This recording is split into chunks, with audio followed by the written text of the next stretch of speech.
বাংলাদেশের HP coach David হ্যাম, হ্যাঁ তাকে রেখেছে, বা এই হাই প্রোফাইল কোচকে রেখেছে বাংলাদেশের পাইপলাইন কিংবা বলা চলে এইচপির উন্নতির জন্য। হ্যাঁ, তিনি এসেছেন, তিনি বাংলাদেশের এইচপির দায়িত্ব নিয়েছেন এবং সফলভাবে কাজ করছেন। তিনি সফলভাবে তিনি প্লেয়ারদের বা এইচপি দলের সকলকে কেয়ারটেকার বা তার অধীনে এবং তার সাথে যে ওই যে রাজেন সালে আছে, হ্যাঁ দুজনে মিলে পরামর্শ করছেন কেমনে কি করা যায়, বাংলাদেশে কেমনে পাইপলাইন বা এইচপি দল ভালো করা যায়। হ্যাঁ, এর জন্য তিনি বা তারা অনেক করছে, অনেক হার্ডওয়ার্ক বলা চলে বা অনেক টিম ওয়ার্ক করছে এবং অনেক বলা চলে যে ক্যাম্প করছে। হ্যাঁ, বিভিন্ন প্র্যাকটিস দেখিয়ে দিচ্ছে, বোলিং, ব্যাটিং, ফিল্ডিং কিংবা আরো যে আনুষঙ্গিক কিছু রয়েছে যেমন জিম, যেমন ফিটনেস, সকল কিছু তারা দেখিয়ে দিচ্ছে। হ্যাঁ, তারা চাচ্ছে বাংলাদেশের ক্রিকেটকে উন্নতি শিখরে নিয়ে যেতে এবং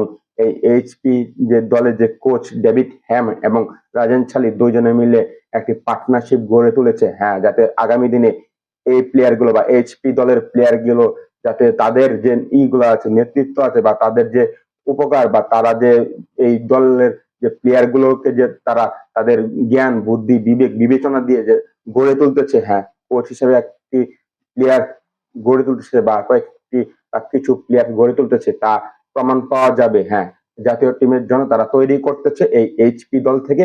এই এইচপি দল থেকে জয় যাবে, তারা জাতীয় দলে যাতে সম্মানিত বা সম্মানভাবে পারফর্ম করে দলে টিকে থাকতে পারবে এবং বিশ্ব দরবারে বাংলাদেশকে উপকৃত করতে পারে, তার জন্য তারা কাজ করছে।